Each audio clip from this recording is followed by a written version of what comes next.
Hello everyone, welcome to the Redmen TV. It is the build-up show. Liverpool travel to Wolverhampton Wanderers on Friday night. What a game in prospect. Chris, Laura and Ben join me for this one. Chris, it is the last game before Christmas. If we want to be top at Christmas, go and win this game. Yeah, pretty much. I think, do we want to be top at Christmas? Well, we're the only team in Premier League history to be top at Christmas and not win the league, and we've done that twice. So it means nothing, and it's hampered, of course, that whole thing by the fact that you're meant to be comfortably clear at this stage of the season. A lot of the teams that win the league are normally in decent shape at this point.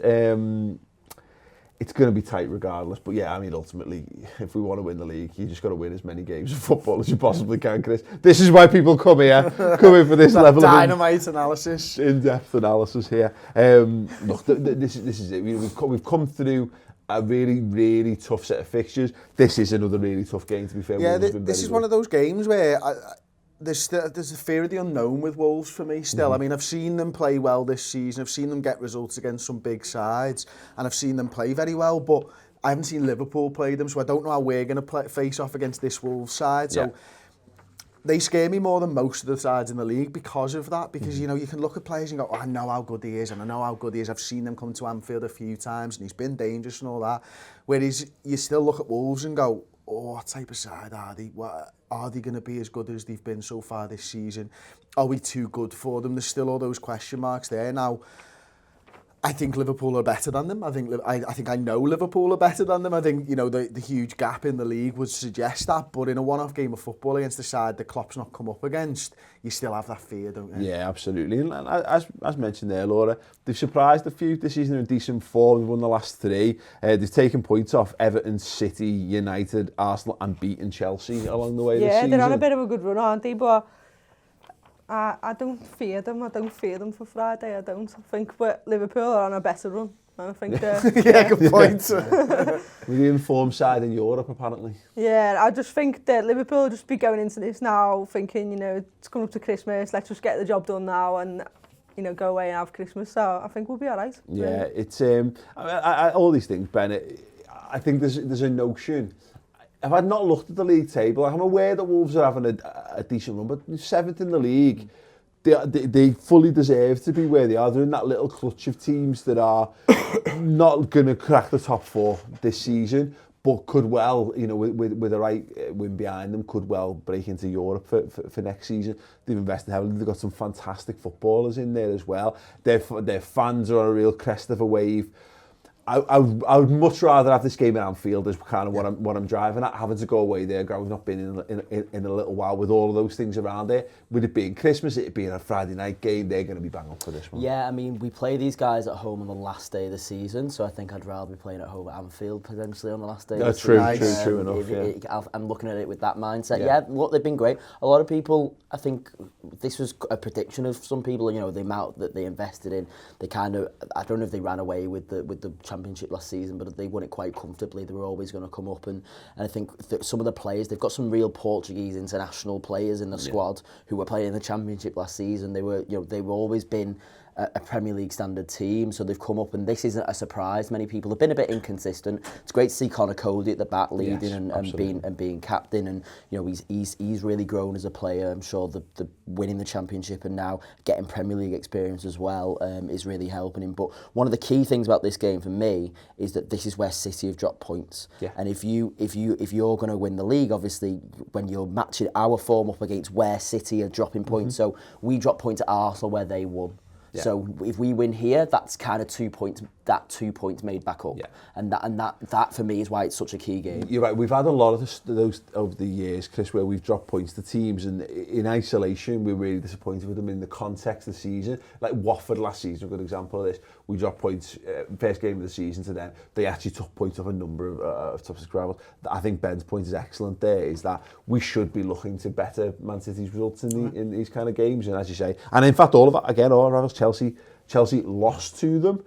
That should give you all the concern that you need for that, but also a big opportunity, as Ben says, to give us a bit of a lift as well. Yeah, and I think, you know, this fixture will be looked at. We always look at the rival fixtures every week. And fans of the other clubs will be looking at this thinking, Wolves is a bit of a banana skin for Liverpool.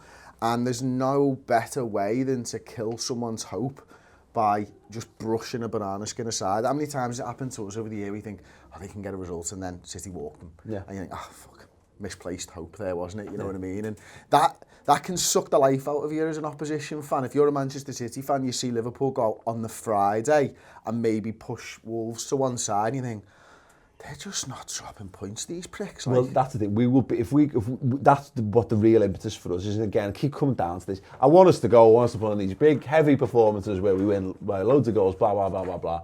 Liverpool just need to go and get the 3 points, put a 4-point gap between us and Man City, and then go on. Go and do what you can do, knowing full well that they won't have that. They'll have what we've had for a number of weeks. They won't even have that taste like they had like this weekend, where they get to go top and they get to go But this is us. This is on us to put all the pressure on them. One thing I thought was really interesting, Chris, I'd read that they were the least rotated side in the Premier League. I had a quick look into it. I think 10 of their squad have played in 16 or more of the league games. It's something like 5 of them have played in every game this season. The vast majority of they largely keep a very settled side, and you've talked about this a lot, about how when you get into this part, yes, Liverpool, the games come thick and fast for Liverpool, but they come thick and fast for teams that are far less capable. Just to put that in context, yeah, we've only 5 of our squad have played in 16 or more of the league games so far this season. And that's it, isn't it? I think you get to this part of the season, and they're looking at it, they'll be playing like Boxing Day as well, or maybe the day after, I'm not sure on the dates and stuff, and they've got to manage their rotation if they are indeed rotating. It doesn't look like they are, and they'll be thinking, oh, something's got to give here, because our lads have played in, 10 of them have played in 16 games. Do you maybe rest a couple for the Liverpool game, thinking, are we going to get 3 points here? Or do we have the entire squad? Makes you wonder what their ambition is, and I think we'll know, won't we? Because whether, Lord, they're just going to go and blitz, go full strength as often as they possibly can. Yeah. And if the legs fall off, then at least they'll be safe from relegation by that point, and they'll see where it kind of lines up. But you're right, there is a fact that they could change here. You do look at that. You look at the teams that have come up and done well over the years. You know, the first one that I seem to remember, we talk about a lot, is the Blackpool side that came up. Who were really close to the top of the league come Christmas, but then tailed off afterwards, or maybe it was slightly before Christmas. You think of Watford over the last couple of years. Watford have done it. This is the time when their squads start to make a difference. Their small squad size, they just don't have the players to be able to keep going throughout the Christmas period. And hopefully Liverpool, with our rotation, with the form that we're in, we can just go, no, it's fine, lads. We'll just go out, we'll play the game that we're playing. There's lots of lads in our team who haven't played a lot of football so far. Shaqiri, for one, Fabinho, Naby Keita, Nathaniel Klein, all players that you'd maybe expect to start in this game. 4 players there that haven't had a lot of minutes, whereas everyone on Wolves is going in there, and the bar's almost, it's getting to full. You know what I mean? Or it's getting to empty, sorry. They're there, they're getting tired, and now they come up against the best side in the league. Yeah. And those players are arguably in our strongest team as well. Fabinho and Keita in particular, when they're firing, that, you know, when we get towards the back end of the season, Keita's going to go up a level eventually. I think that's inevitable. And then Fabinho's really starting to show now how good he can be. Those are actually part of our strongest team. So when they play on Friday night, which I expect them both to, that's improving our team, and they haven't played the minutes like you say. Look what we did last week, Laura, where we played the midfield. We played Henderson, Milner, Wijnaldum in midweek against Napoli, and then obviously Wijnaldum stays in for the weekend, but we bring in Fabinho and Keita. We've got the ability to actually make changes in the engine room of this side. As Chris says, we've got lads who haven't played a lot of football, and that should be what stands us in the best stead for this one. It should be, yeah, and I think the fans have got the confidence in our rotation now as well. You know, we can put a squad out and we look at it and go, yeah, quite confident with that now, even though it's quite big changes from week to week. So, yeah, I'm feeling confident with it. What's your thoughts on Klein? I mean, we talked about, we were all very, very impressed with his performance against Man United. And I would like to see him in the squad. I'd like to see him in the squad on Friday. Just keep him in there. He's had a great game. Keep him in and see if he can build up a little bit of consistency in a couple of games under his belt. So, I mean, this is the thing we had with, let's use Joel Matip as a recent example of this. You know, a few games, a few performances on the bounce. He went from being, we were like, we're not really sure about him, to being, okay, yeah, we were confident. No one, and this is might be, I'm edging back into disrespect towards Klein, I don't mean it at all, is that we've forgotten maybe a little bit of how good Klein can be, and no one's saying that he's got the final ball of a Trent Alexander-Arnold, or maybe has the all-round playing at the height and head and ability, etc. that Gomez brings the right back. But this is a bloody good right back that we've got, and we might just find a few games under his belt here. He set himself up, and my God, we actually could really do with that happening as well, given the injury problems. And it's Wolves, you know, it's not. We might have felt a little bit different if we were going into a game against, you know, one of the teams in the top four, but it's Wolves, and I think that we should keep them in there and try and see how it goes now. The only possible thing, caveat to this Ben, and is in Klein's limitation, is that we know that his end product isn't quite, you know, what we're hoping for in terms of how we use our fullbacks a lot. Like I was encouraged by Milner in against Bournemouth. I said it on here, I don't think he had a great game against Bournemouth. I thought he was fine for a lad who'd not played a game at right back in 9 years. Klein's been out for a while, but it's not quite that long. Years, I wonder what's a better approach to this, because I am totally assured by having Milner in a general sense.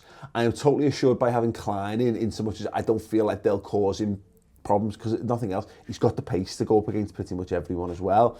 It's just, will this be a game where we need to be firing on all cylinders going forward? And might that be if you had a toss up, and we don't know how fit Milner is, where Milner's ability on the wing might be preferable to potentially, but I kind of take confidence from how good we are on the other side. So obviously Robertson's going to be fit, and Robertson was so good yesterday against United. He was great against Napoli. He's just putting in 9s and 10s pretty much every time he plays, and that gives me confidence. I think and we'll go on to team selection. I think Newcastle is the game to rotate, because we've got Arsenal a few days later. So I think he'll stick as close as he can to yesterday's team on Friday, and therefore I think he'll stick with Klein, because then that'll give Milner a few more days to get himself fully fit. Milner will come in for Newcastle. Whether that's at right back, we might have Trent by then back available, or in midfield. I think he'll look to do that. I suppose you make a good point about the rotation thing, because there's a case to be made, Chris, where get the lads who understand the Boxing Day footy thing in as well, to some extent, if you can. So you could maybe, you know, you could get your new lads in for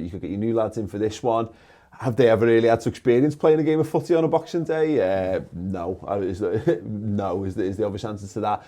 If you've got people available to you, you could go back to your what we would call our more functional midfield, perhaps. Yeah, you could do. I think I look at the Nathaniel Klein thing, and I think about how Wolves are going to play against us, and I don't think they're a side that are going to sit back at home and just play low block, and therefore I don't think Klein's limitations going forward will limit us in any way, because I think they'll push out onto us, and then it's just about, are our attackers better than their defenders? And there ain't many teams in world football that our attackers aren't better than their defenders are. So you look at it and you're thinking to yourself, can Liverpool counter-attack Wolves a little bit? Maybe they can. Yeah. You know, Wolves are going to be pushing out. They like to spray the ball. They like to counter you themselves. And therefore, Klein's, we talk about him like he's you know, he doesn't whip a great ball in. It's not that he whips a shit ball in, and it's not that Trent's got 10 assists this season either, let's just say. You know, Trent's got a couple of assists, but they're not whipped crosses in. It's one of them. Like Daniel Klein's not a bad player. No, not at all. I mean, the big thing about him is how much he's gotten through that last game on adrenaline. Now, it is a reasonable gap, of course, from Sunday to Friday, which is fine, but how is his body capable? We do have to be careful, because we don't know how long Trent's going to be out for. You know, we were told a couple of weeks. I've heard otherwise. I've heard it's a bit longer than that, and we're kind of keeping it, you know, under option. We don't know what the truth is, of course, of that. We know we're not going to have Gomez till the back end of the January, of course.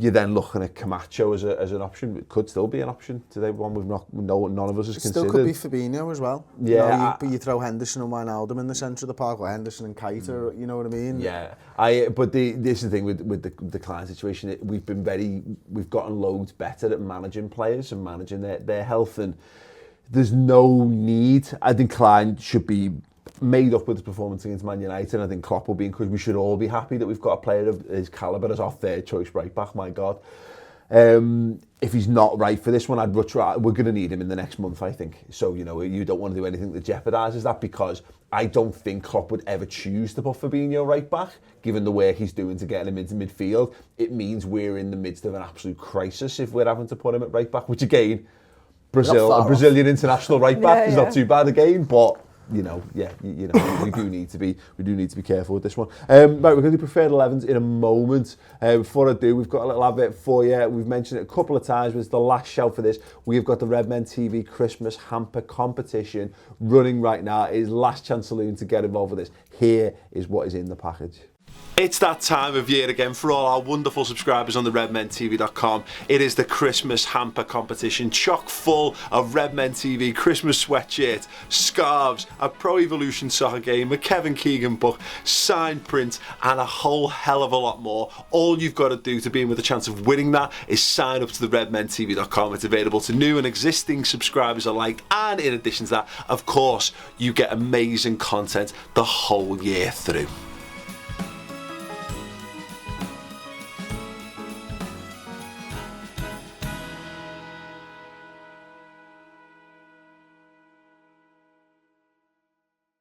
Yes. But all you've got to do is sign up to the redmentv.com. Obviously, we showed you Freeview Week last week, where you got to have a little glimpse behind the curtain of the kind of stuff that we do in Final Word shows. Video content, podcast content that you can get directly into your native podcast app as well, so you can listen to it on the go.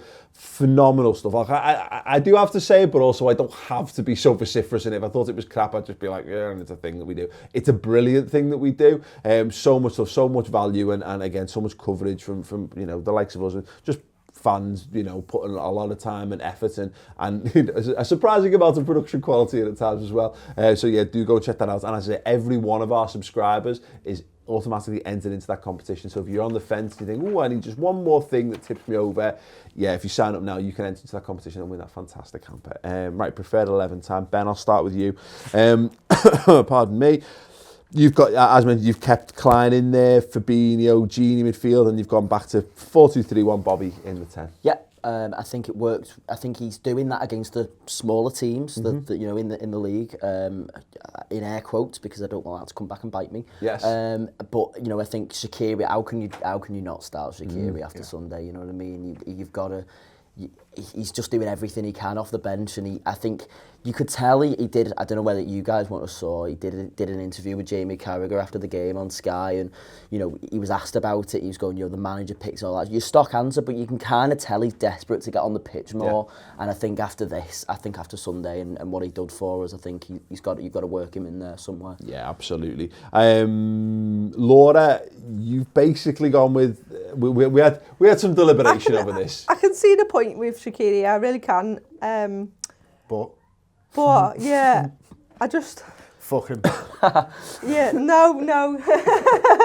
I'm his biggest fan, I really am. I don't think he'd be that upset if he doesn't start.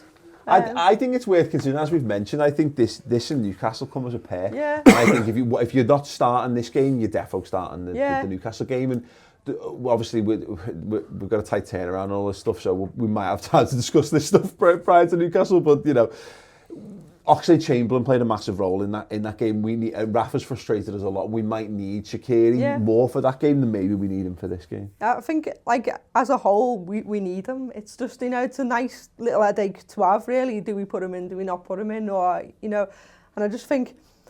How have you set the team up? What's your preferred 11? Similar to the weekend we just had yesterday. I know I've named it as a 4-3-3, but I can't really put my finger on what formation we were playing yesterday, to be honest. You've gone for Mane again on the right hand side. He looked good ahead of Klein, didn't he? Yeah.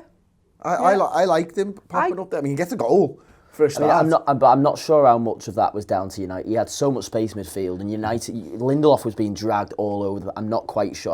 I'm aware you've already done all the discussion on the Man United stuff, but I'm not quite sure how much. You know, if Wolves choose to attack us a bit more, then yeah, they might get we might get that same bit of joy. But I'm not sure that's going to be the case every time. On the counter, we're quite dangerous, and I think with the front three, on the counter, we could nick an early goal, to be honest. Yeah. If they're going all out attack. Very much a possibility. Chris, you've gone exactly the same as Ben.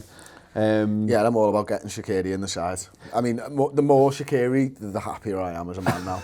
It's just it, like, you know what I mean? And but the reason that I've gone for that 4-2-3-1 is I believe our front four players, if we can get them all on the pitch, we will win games of football all the time, because it's just so difficult. And I think if you do have a slight concern that maybe Nathaniel Clyne can't get through another 90 minutes, then don't ask him to bomb up and down all day. Ask him to be a defender first in this game. As you mentioned, we've got to manage the squad. And that can sometimes be playing a fella, but saying, you don't have to work as hard as Robertson on that left-hand side, by the way. Yeah. You just slot in there, and ahead of you, you've got Shaqiri, you've got Firmino, you've got Mane, and you've got Salah. They'll do the business up front. If you need to change it after 60, change it after 60. Yeah, interesting stuff. Like, I really... Sturridge will be in line for a start here or Newcastle as well, by the way. Yeah. Wouldn't surprise me if he Sturridge's got a good goal record against Newcastle as well for them. And I'd when I'm doing the starting 11 late in the week, I think Henderson's starting.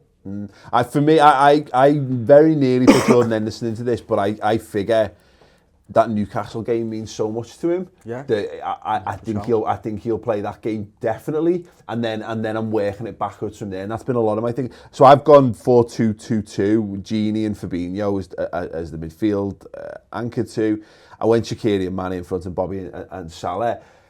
It could just as easily be Keita instead of Shaqiri, though. That's the only other thing I'd maybe change for that one. And then we just switch the wingers around again. Potentially, like, I think because what we've seen, and this is going on what we've seen so far, is and the United lineup totally threw us all, because we've not seen anything like that so far this season. We've played 4-2-3-1. Home a lot against so-called weaker sides, but away from home we've been playing 4-2-2-2, haven't we? So it wouldn't shock me to see us go back to that, and then it is just about the personnel. But it could easily be Henderson in the midfield. I've put Milner in at right back for this one, based on the kind of what I said about the attacking thing. As I think it's important. It's another one of those games where I think we need to just go and get this one won. We missed a corner taker actually against United, didn't we? You know, I think Andy Robertson's deliveries when he took them, was mainly second half, weren't great. Gino Wijnaldum took good deliveries actually. Right, I think he took about 5 corners, and 4 of them were really well whipped in balls. We just didn't manage to get a red shirt on the end of it. But that was the one thing, without Trent and without James Milner in your side, it felt like there was a big drop off there. For a corner, weren't they? Every time it went out, everyone was taking well, there was and then Salah ended up coming over. Salah went to go on, I'll take this one. It never makes you feel like something's made to happen. I just don't like outswingers. I just don't like outswingers. The success rate on that as well, of getting onto someone's head is so low as well. I just don't rate them at all. No. As a coach, we've talked about this a lot, but what preferable choice from corners? Just go short, or? I don't like a short corner, mate. Just boom it in, swing it in, and hope for the best. Get Van Dijk in there, they get it on his nut, We've had so many people ask me over the last sort of day. I've had 2 emails and maybe 3 or 4 comments on one of the videos about why the Liverpool keep hitting the first man. Why do you think it is?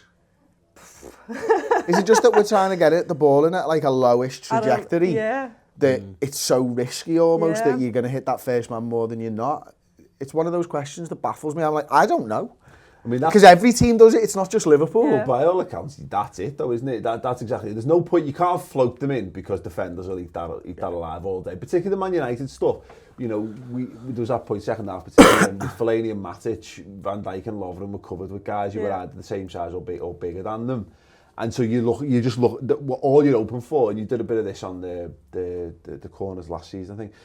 You're just hoping for anything at the front post. You're just hoping for one guy just to get any touch, just cause a bit of madness, and hope something develops. That was my job in 11-a-side. I was the near post flick on man. I got a few assists from that, you know. Really? Yeah. If you play in the grassroots game, you can't play short corners. The boggy pitches, the ball won't go anywhere. You've just got to swing it all in, get it in there. You know? Smack it in, hope for the best. Let us know your preferred 11s then in the comments. Let's have a little look at the rival fixtures. And there's a lot this week because obviously the League Cup quarter-finals are on Tuesday and Wednesday this week. City travel to Leicester on Tuesday. Arsenal versus Spurs on Wednesday, and Chelsea Bournemouth as well on the Wednesday as well. Like, I mean, obviously, by the time people are watching this, most of these will have happened, of course. But I just think it's interesting. It was worth noting, just particularly for City, just that fact that they've got that extra game to play. We're the Friday game, of course. Then Saturday, Arsenal host Burnley in the 12:30. Chelsea hosts Leicester at 3 o'clock. City hosts Palace at 3. Cardiff hosts, yeah, I don't even know why I keep putting United on these. I thought you were putting Cardiff on there. Yeah, absolutely. More of a fucking rival we're than going to have to United put now. more Everton and Wolves on these in future, aren't we? And Everton host Spurs 4 o'clock on the Sunday as well. Thank God we're not in that cup. Like, I know it was all a bit upsetting when we got knocked out, but imagine having another game to play. What a fucking ball like that would be. Well, you're looking at the time, you say things like, where's Camacho going to get his game time? Where's this and where's that and where's that? And now you're like, oh, look at the injuries across the back line. Don't give me another game of football. No, just played Milner right back last week. No, but that's the thing, isn't it? You know, and I look at it particularly on the back of the World Cup, Ben. You know, players are struggling, teams are struggling with form and with fitness and what have you. And yeah, look, no denying that this side, and we'd all feel loads better about life if Liverpool could win some silverware. My God, the club needs it. But I also can't detach myself from that fact that I'm just looking at going, brilliant, 5 days, between football matches, where it gives us time to prepare for. This is just the last chance to catch our breath, because you look at you going into Wolves, Newcastle, Arsenal, City. And then into the FA Cup off the back of that. And then around there, if you go through here, you've got the semi-finals of that as well. Still two legs as well, the semi-finals. So that would be just ridiculous. We've got another trip to Wolves, obviously, in the Cup on a Monday night. Thank God. Thank God. Yeah, yeah, I absolutely couldn't agree more. Anyone see any shocks coming this weekend? United to beat Cardiff? Yes. Well done. Someone had to do it. I'm glad you picked the bat on. What do you need to get sacked? Yeah, well, listen, if they don't do Cardiff, I don't know what he's got to do. Bless him. I think he's desperate to get sacked at this point. He just wants the payoff. Anything, Chris? Arsenal Burnley is a draw. Very, very distinct possibility. I wouldn't mind a little bit of. I hold no hope the Palace will do anything against Manchester City whatsoever. But a bit of Hodgie magic wouldn't go amiss. Leicester could get something at Stamford Bridge. That's a possibility. The last time there was Hodgson magic, it was like the 70s when he was managing in Sweden. Yeah. That's literally the last time anyone ever said that. Like, Croydon at the time. Like. Brilliant, okay, cool. Score predictions then. Liverpool, Wolves, Ben, what do you think? 2-0 to Liverpool. Laura? Yeah, 2-0.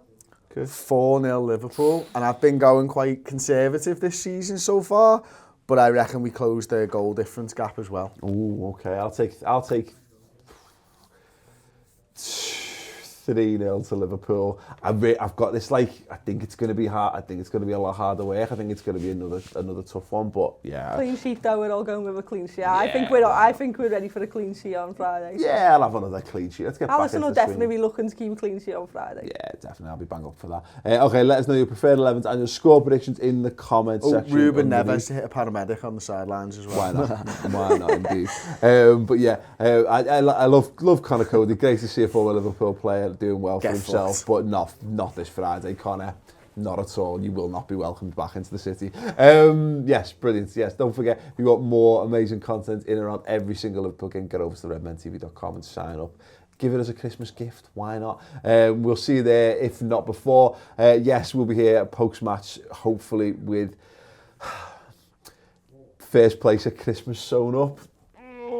Fingers crossed. Anyway, yeah, thank you. Drop a like on the video, subscribe to the YouTube channel in the meantime, and we'll see you all very, very soon.